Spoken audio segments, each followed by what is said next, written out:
Nah, jadi jangan kita kira ya mereka ini orang baik-baik, Pak. Ini bukan orang baik-baik yang mimpin dunia hari ini, Pak.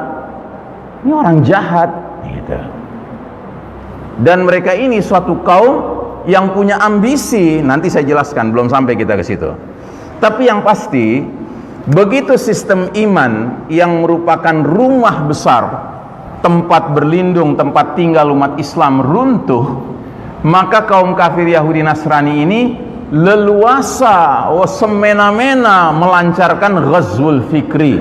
Apa itu ghazwul fikri? Ghazwu artinya perang, fikri artinya pemikiran. Ya.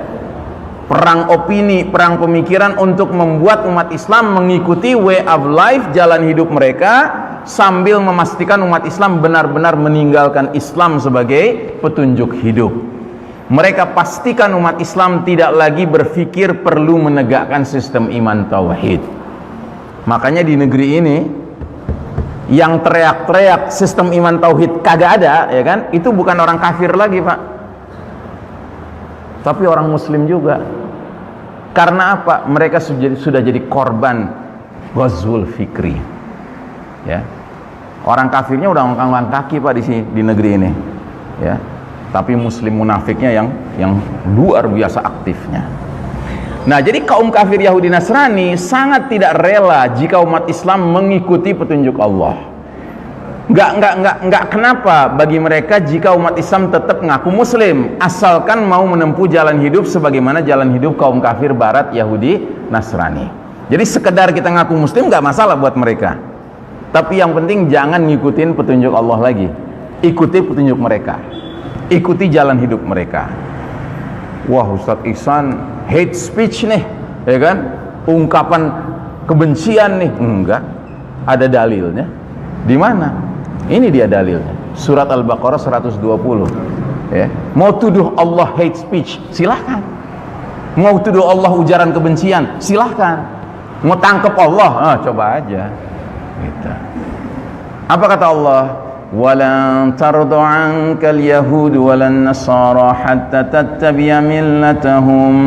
Dan kaum Yahudi serta Nasrani tidak rela kepada kamu Muhammad dan kepada umatmu Muhammad sebelum engkau dan umatmu mengikuti millah mereka, jalan hidup mereka.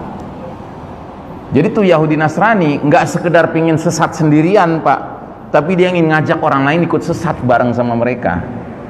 Maka kata Allah Ta'ala, Qul inna hudallahi huwal huda. Katakanlah sesungguhnya petunjuk Allah itulah petunjuk yang sebenarnya. Bukan petunjuk Yahudi, bukan petunjuk Nasrani, bukan petunjuk Barat, bukan petunjuk WHO, ya kan? Bukan. Itu. Petunjuk yang benar petunjuk Allah. Itu. Nah, yang mengerikan di ujung ayat ini, Allah keluarkan ancaman. Apa itu ancamannya? Wala in ittaba'ta ahwa'ahum ba'dalladzi ja'aka minal ilmi ma laka minallahi min waliyyin wala nasir. Dan jika engkau Muhammad dan umatmu Muhammad masih saja mengikuti keinginan Yahudi Nasrani sesudah ilmu kebenaran sampai padamu, tidak akan ada bagi kalian perlindungan dan pertolongan dari Allah Ta'ala. Sehingga pertanyaannya, masihkah kita perlu bertanya-tanya kenapa dunia Islam kayaknya hari ini nggak ditolong, nggak dilindungi sama Allah? Jawabannya ada di tangan kita sendiri. Seberapa jauh kita akhirnya mau berpegang teguh, wala, setia, loyal kepada petunjuk Allah saja, dan kita campakkan, kita berlepas diri dari jalan hidup kaum Yahudi Nasrani, itu kuncinya. Tapi kalau kita masih percaya aja dengan politiknya pakai politik mereka, hukumnya pakai hukum mereka, ekonominya pakai ekonomi ribawi, ya kan? Ya jangan heran kalau Allah nggak kunjung lindungi, nggak kunjung tolong. Bahkan sampai sholat cara mereka, gitu. Sholat, Pak, yang kata Nabi, sallu kama ra'aitumuni usolli, sholatlah kalian seperti kalian lihat aku sholat. Emang pernah kita lihat Nabi sholat kayak yang sekarang ini, yang nyentrik ini, gitu? Yang di masjid-masjid tertentu sampai dikasih tanda tempat setan di mana.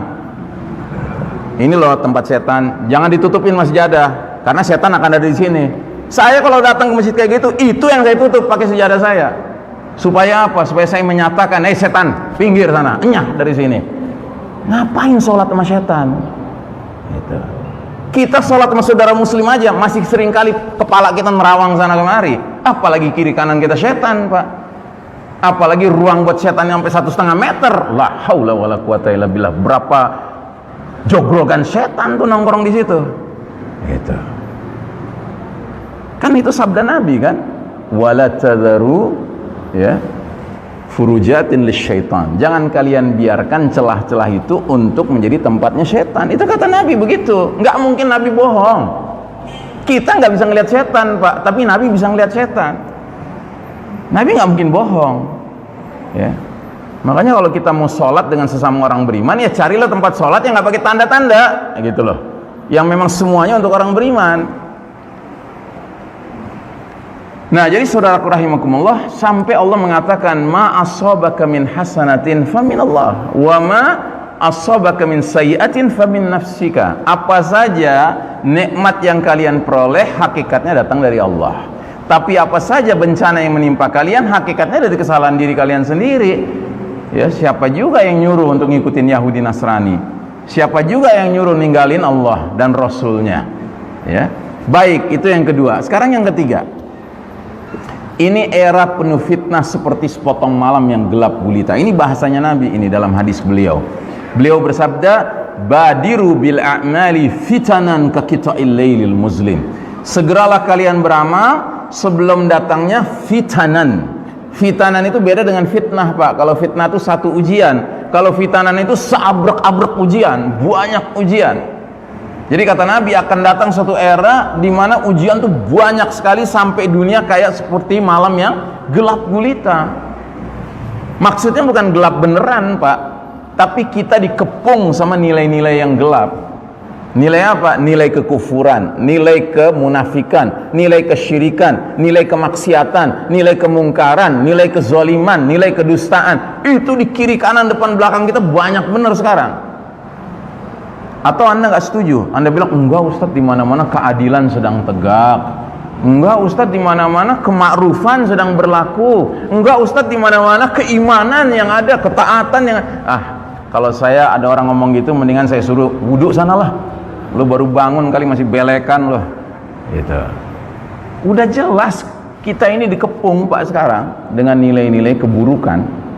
Gitu. Makanya Nabi menggambarkannya seperti malam yang gelap gulita. Dan yang lebih mengerikan, ternyata fitnah yang kita alami sekarang ini, Pak, nggak ada ceritanya makin turun, nggak ada. Ini makin nanjak, Pak. Ini sabda Nabi, fitnah akan kian memuncak hingga keluarnya puncak fitnah, Dajjal. Nabi bersabda, sungguh fitnah sebagian kalian lebih aku khawatirkan, aku takutkan dari fitnahnya Dajjal. Dan tidak ada seseorang yang selamat dari rangkaian fitnah tersebut, melainkan dia pasti selamat menghadapi fitnah selanjutnya, fitnah berikutnya. Dan tidak ada fitnah yang dibuat sejak dunia ini hadir, baik fitnah yang kecil maupun besar, kecuali untuk menjemput kedatangan fitnah Dajjal. Makanya saya kalau ditanya orang, Ustadz, kira-kira 6 bulan lagi COVID ini berakhir nggak? Saya bilang, maunya saya sih iya, tapi kalau berdasarkan pemahaman saya tentang akhir zaman, kayaknya bakal jalan terus nih. Gitu. Bukan nakut-nakutin, gitu. Cuma kan kita udah dengar sendiri, Pak. Di satu wilayah udah membaik, tiba-tiba bilang, oh ada second wave, ada gelombang kedua. Ya. Termasuk si Tedros, tahu Tedros? Tedros nih pimpinan Badan Kesehatan Dunia. Dia bilang apa? Masyarakat dunia siap-siap akan ada jenis virus baru, ya kan? Innalillahi wa inna ilaihi raji'un. Terus aja begitu, Pak. Hidup dalam ketakutan yang nggak ada habis-habisnya, gitu. Ya.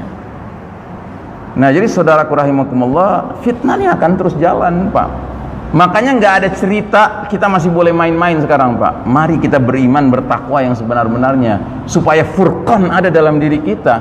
Karena kalau furqan nggak ada, Pak, mereka bilang ini baik, kita ikutin, padahal buruk. Mereka bilang ini buruk, kita jauhin, padahal itu